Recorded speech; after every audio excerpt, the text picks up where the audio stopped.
এটা হচ্ছে আমাদের টমেটোর প্রজেক্ট। টমেটো অলরেডি ফল চলে আসছে, যদিও কিছু ভুল ছিল। এবার এই বছরই আমাদের প্রথম টমেটো, তো টুকটাক কিছু ভুল করছি। মূলাটা দেওয়া উচিত হয় নাই, সাথী ফসল হিসেবে মূলা দিছিলাম। তো এটা কারণে হচ্ছে টমেটোর গ্রোথটা প্রপারলি আনতে পারি না, এই গাছের গ্রোথ। এতদিনে গাছ বড় হয়ে যাওয়ার কথা ছিল অনেক।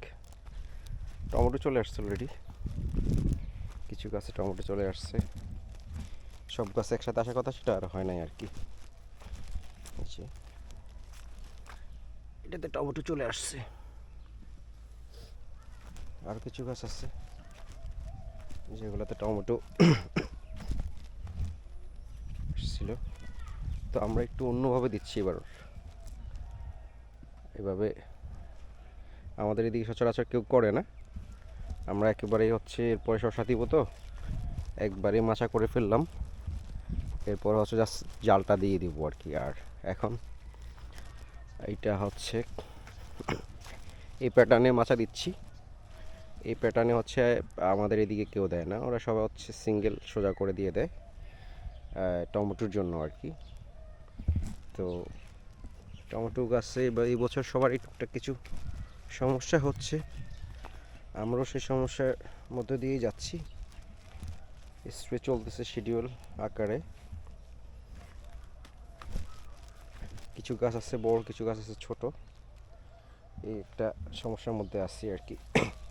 কিছু গাছ মারা যাওয়ার কারণে গাছ, এই যে এখানে হচ্ছে টমেটো দেখা যাচ্ছে, একটা দুটো তিনটা চারটা আছে, উপরে এগুলো কেটে ফেলতে হবে। তো যখন গাছটা বেঁধে সোজা করে ফেলবো তখন এগুলো বেঁধে ফেলবো আর কি। এই যে সামনের গাছটা, তো এটা তো টমেটো আছে, এটা দিয়ে দিলাম। এটাতে হচ্ছে সুতলি দিয়ে বেঁধে দিব।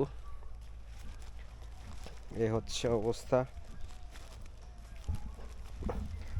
এইটার আরেকটা ভিডিও দিয়েছিলাম এই খাত থেকে। আমাদের এটাতে আখ ছিল আগে, আমাদের এই আখটা প্রচুর হয়। তো এটা যেহেতু উঁচা জমি, এখানে হচ্ছে আখ দিব না। আখটা না দিয়ে এখানে এরপর শশা দিব, শশার পরে অন্য কিছু হয়তো চিন্তা ভাবনা করবো আর কি। দেখা যাক। এই প্যাটার্ন মাছা দেখতে কেমন দেখা যাচ্ছে, এখান থেকে বোঝা যাচ্ছে হচ্ছে আমাদের শিবনামা কাজ করতেছে।